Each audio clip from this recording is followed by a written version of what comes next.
Judge, the objection that we have to this particular video being played is twofold. The state has understood Mr. Steele's objection to or desire to play his client's song. He has couched it as the witness or the state read lines wrong. The state has no objection to the official audio for the song being played for the jury, but not an NPR concert version where, you know, Mr. Williams can ad-lib, Mr. Williams can say, leave out things. And we would object to the NPR logo being shown, all of that. So if the defendant is going to play his video when the jury actually comes back, we ask that the official released audio of the video be played, or if there is an official video, as some artists sometimes make, that was released, we would ask that that be played instead, and not an NPR tiny desk kind of, I don't know, mellowed out version, I suppose. Because it is, for all of the reasons. One, I believe that playing or putting in front of the jury something with the NPR logo it may not be intentional, but it could convey to an audience that is listening or viewing that because NPR let him play it, it's okay, as opposed to, and the version that they're playing could be perceived by the jury as the actual released version of the video. And it's not. It's the official audio. I can play that for the court so that the court can understand where our objection is coming from, considering the reasons being offered by Mr. Steele for wanting to play it.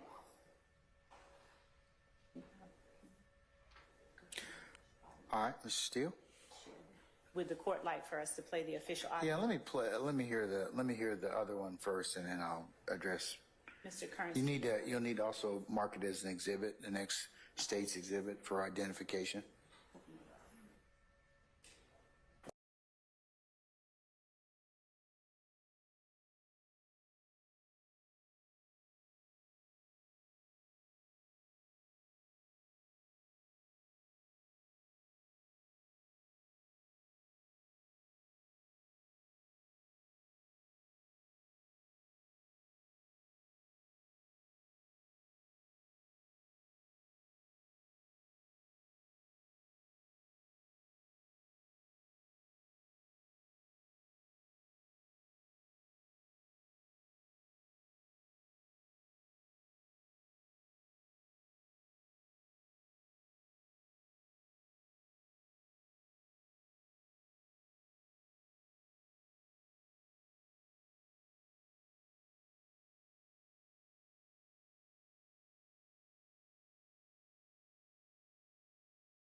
If two things regarding the video, if it's the words that Mr. Steele wants the jury to hear, we would ask that the court require, and especially when the objection is based on, in part, on the fact that we didn't read all of the lyrics, we would ask, if that's his reason, that the court permit him to play for the jury, not a tiny disc concert where some of the words are left out and, you know, it's a different version than what's been released, but to play for the jury the official audio that the state just played as it has been released. So let me see if I understand your objection. Is your objection based on the rule of completeness, and the official audio would be the complete version of the song? In part, yes, certainly. And That's, is there another basis for your objection? oh, okay. So the other part that we objected to, of course, was the NPR, that tagging, and there's no need to have this setting and Mr. Williams doing a tiny desk concert when. I understand. Yes. Okay. So I will just wait for the court to address Mr. Steele? that one. Mr. Steele? Your Honor, in October of last year, so it's 2023, I served upon the state the tiny desk, NPR tiny desk version of this song. So I was wrong when I said, you know, I gave it to him at a break, and I apologized to the court. And the state, by saying that they didn't ever get it before, is the same exact situation you don't want me to talk about, but that's not accurate. Again, number two, they're the same words. There are no words omitted. Number three, there's no official release. In fact, the tiny desk YouTube is the 40 uniform the state played says it's the official song. Yeah, by whom? And the tiny desk is July 27th, 2021, and the version that the state just played, states 40, is October 15th, 2021. So how do I know this is the official version of it? It's on his page, the defendant Williams page. Your Honor, this is my time. I have the man on cross-examination, okay, and I'd like to play this. And but then if the state wants, okay, but their objection is to the completeness and I guess the accuracy of this particular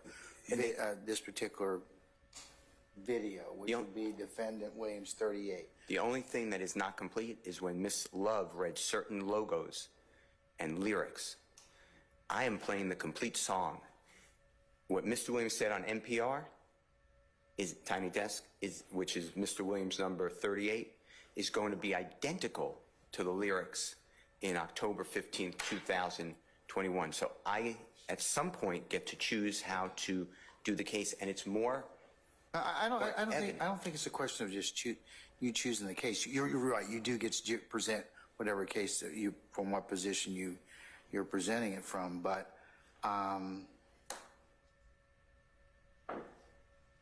I mean, that's the state's objection. So, and I listened to a lot of the state's objections, and I disagree with the objection. I asked the court that I did not open that.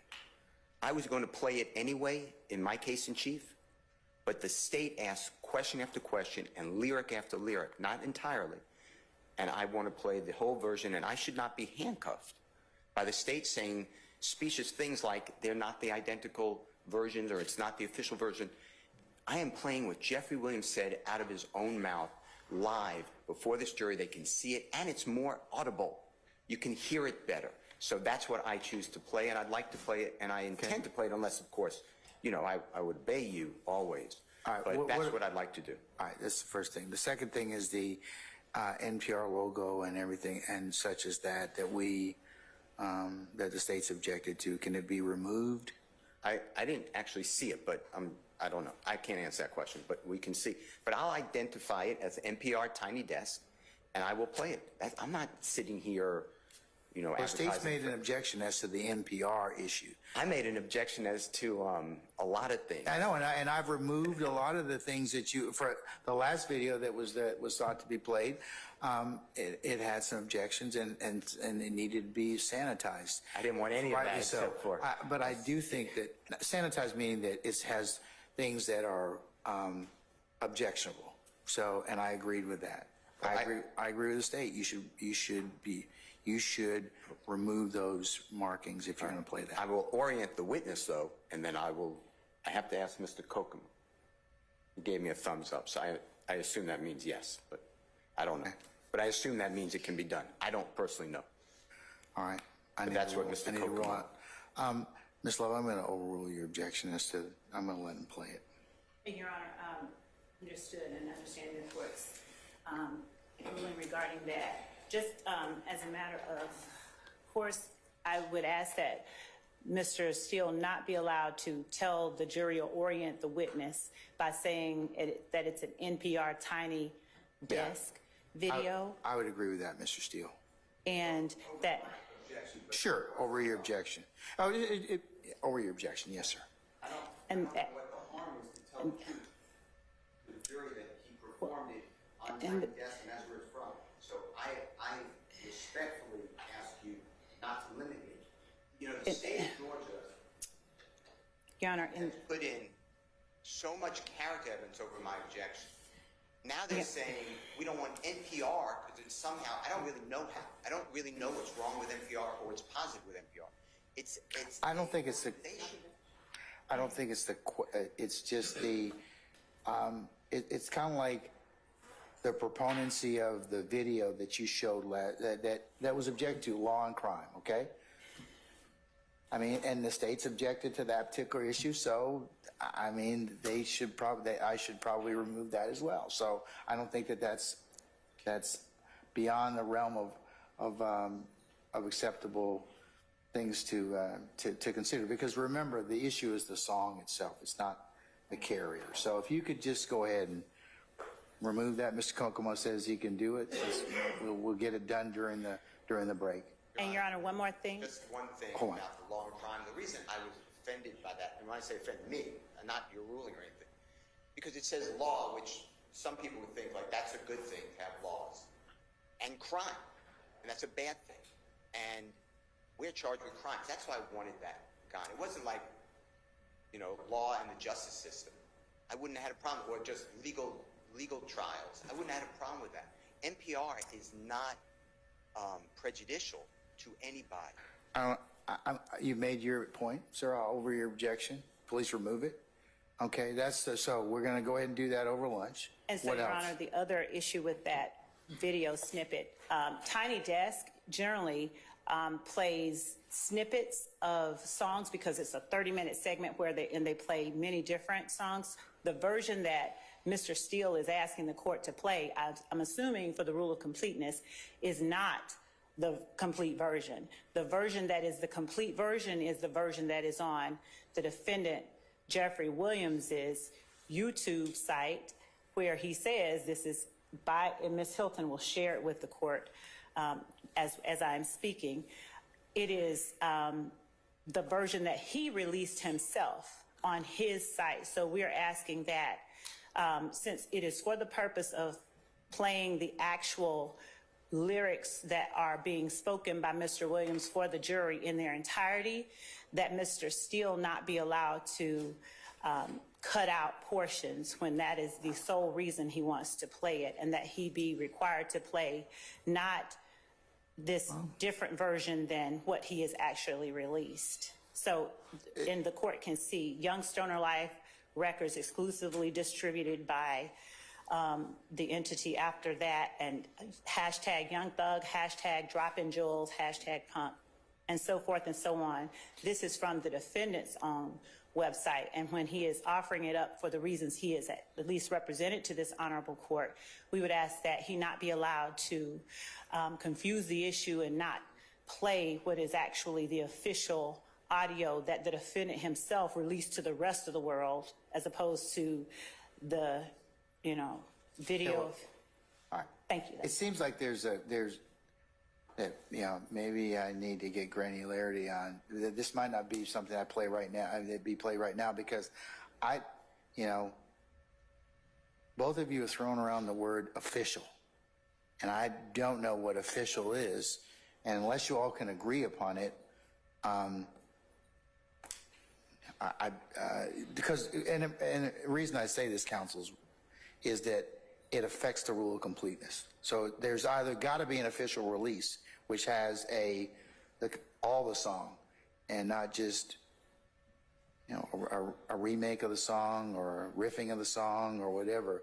But if that's the purpose of playing that particular song, then we need to have the correct version, because there may be different versions out there, all of them claiming to be, you know, an original release. And I mean, and I'm okay, and I understand that artists release whatever versions for whatever medium or circumstances that they choose to do so, and that's their purview.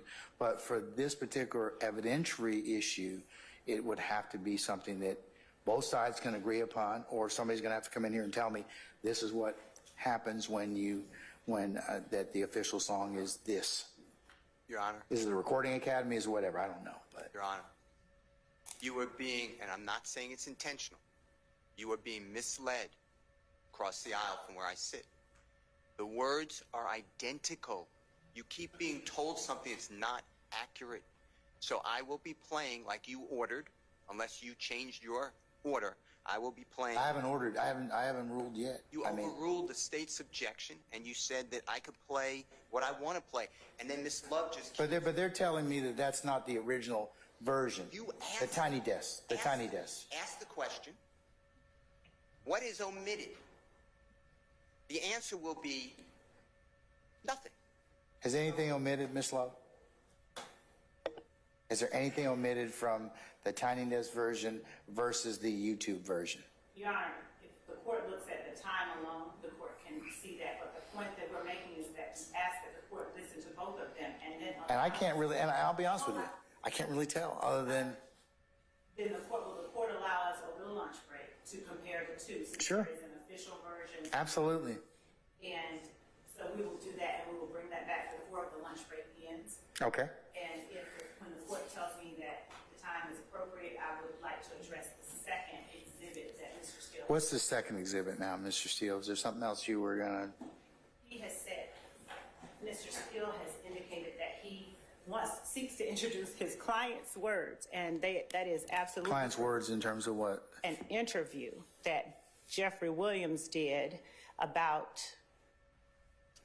Jeffery Williams. And so under 24-801-D1C, the defendant Jeffery Williams can take the stand and talk about what was in his head, but he cannot introduce it himself. 24- what? 8-801-D1. 801-D1. Just 1 second, Your Honor.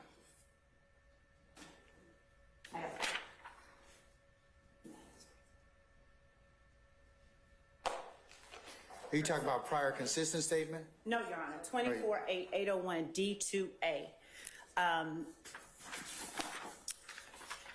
24-8-801-D2A, which says an admission, it's speaking to admissions by party opponent. A party's own admission offered by an opponent is not hearsay and is always admissible. This interview was not offered by the state. It is being offered by the person who spoke it. And here, however, according to Morales, M-O-R-A-L-E-S, versus the state, 337 Georgia App, 614 at 618. It is a 2016 case. A self-serving declaration, such as a statement of one's innocence and a statement of what words may mean, remain inadmissible hearsay unless the declarant testifies and is subject to cross-examination. And in this case, with what Mr. Steele is offering, the declarant is the defendant, and the defendant has to be subject to cross-examination by the state in order for the defendant to be able to properly admit the defendant's own interview in any venue. The state did not introduce that, and the defendant cannot circumvent 24-8-801-D2A by making assertions that somehow, well, I'm not sure how he is attempting to get it in. He cannot get in his own words. He would have to testify.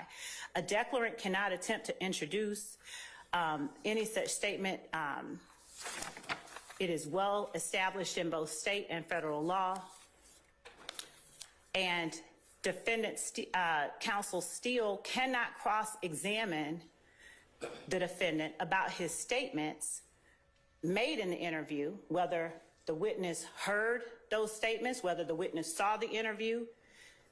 Under no circumstances can Mr. Steele properly admit or have admitted that interview that the state has not sought to introduce, or examine the witness Trontavia Stevens or any other witness. He cannot examine or cross-examine a witness about the defendant's own statements or otherwise, unless the defendant is subject to cross-examination on the same. And I will point to United States versus Green, CR 415-204-3. It's a 2016 U.S. District Court case, and it's at Lexus 66739 at 3 out of the Southern District of Georgia from May 20th, 2016. Again, the state may properly introduce it, but as stated in Carlson on Evidence, the most recent 8th edition, the state or the right of a party to introduce the opposing party's statements is being affirmed by 24-801 D2A. And according to, as reading in Carlson, since the definition of an admission includes admissions by conduct, a party's flight is implicated, and this rule is intending to adhere to federal formulations, and it allows for a standardized approach with respect to other specific issues such as flight. But as it relates to the defendant's statements, they are, the only way that they are not hearsay is if the state seeks to introduce them. Otherwise, they are inadmissible and should be excluded. And as they go on to talk about in Carlson's regarding the policy and rationale, out of court statements made by a party opponent, if we were offering it, are an exception to the general hearsay rule. And this exception reflects that the adversarial process allows the party declarant to rebut his or her own statements by testifying at trial. Relevant admissions of a party are generally considered substantive evidence, but and those statements are not admissible because of their inherent trustworthiness, but because a party cannot object to his failure to have a chance to cross-examine himself.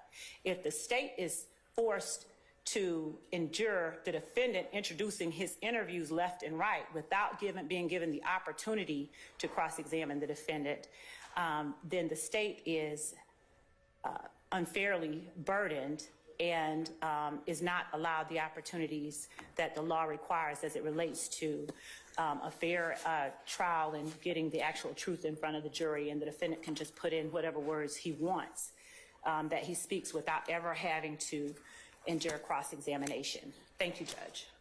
All right. Mr. Steele?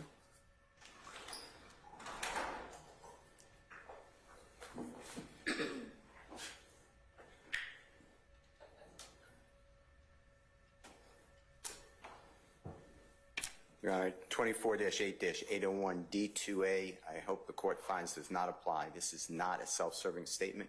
This is a statement from 8 years ago, and it goes exactly to the topic that the prosecution asked a number of questions. I don't know how many, maybe 10, but I don't know how many, about Mr. Williams. Where in his songs does he say, God, truly humble under God? Mr. Stevens understood that to be humble. Mr. Stevens understood that to be God.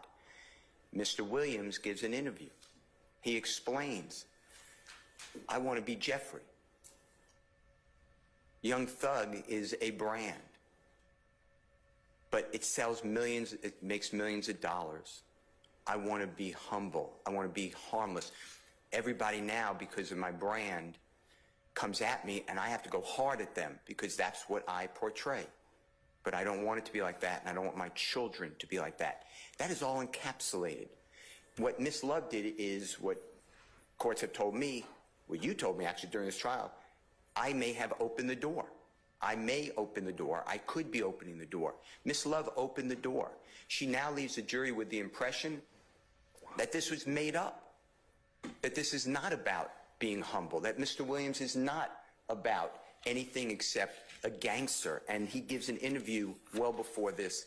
The state cannot sit here and say the jurors get the truth and then hide the jurors in secrecy. She should not have invited those questions at all.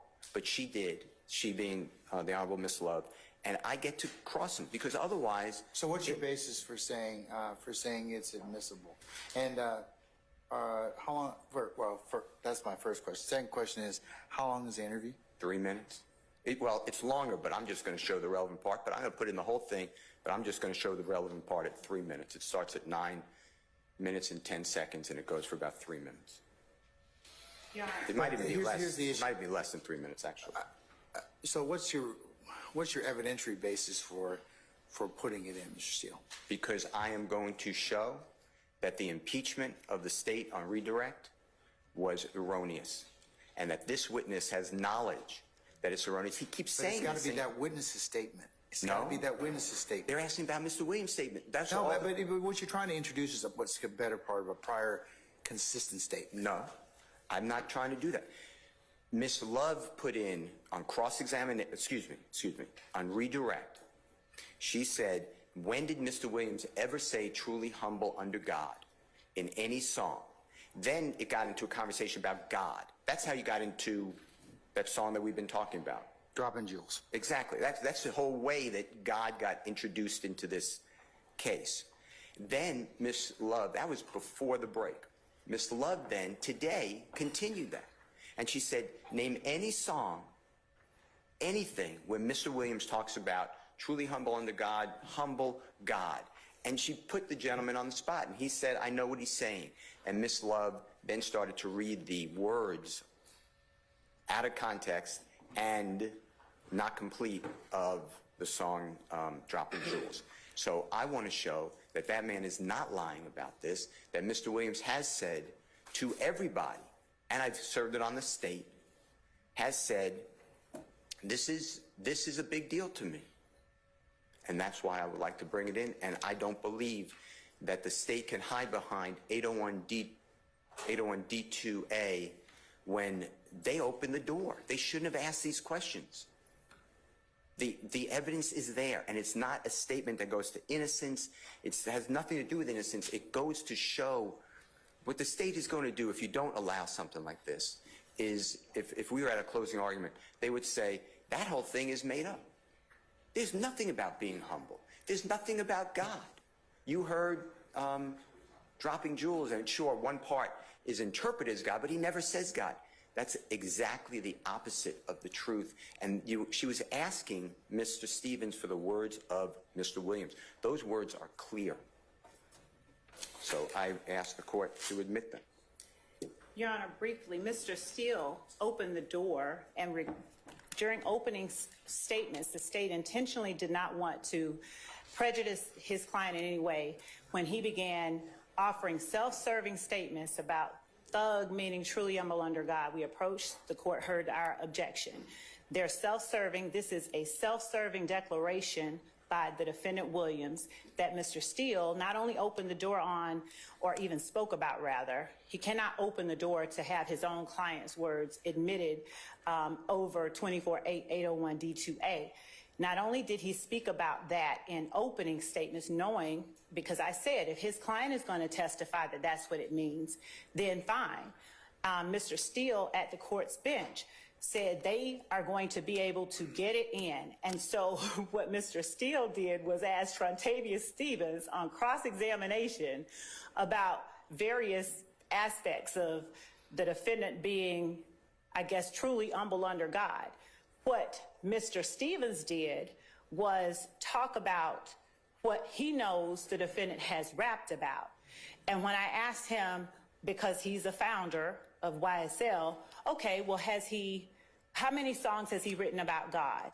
And then Mr. Stevens starts to talk about this. The reason we don't object to the audio of Droppin Jewels being played is because the only thing that Mr. Stevens can talk about, because he's the one opining that this is about God. We don't believe it's about God at all.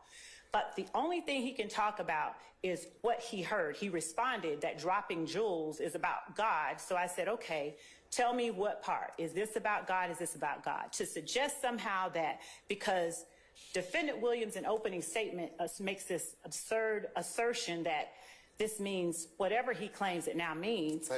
But here's the thing: he doesn't have to present anything. He doesn't. And remember, opening Right. remarks and closing statements of counsel are not evidence. Right. I don't disagree with the court on that at all, but it still does not, even aside from him saying whatever he wants to say in opening statements, that interview by his client is not just a self-serving, it's not just a declaration by his client that the state would not get the opportunity to cross-examine his client on. It's a self-serving declaration, regardless of when it was stated, and we in no way open any doors to him putting that in. The only way we would do that is to play it ourselves.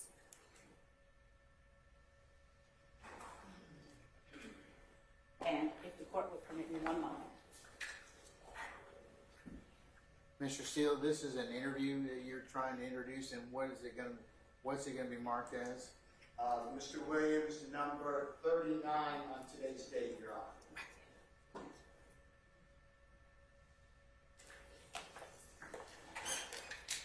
And also, Your Honor, Ms. Hilton has just further brought other facts that we would like to bring to the court. Can I rule on something first? Can I get just a little bit of I'm so sorry. time just to kind of consider what you told me so far? Yes, All right. thank you.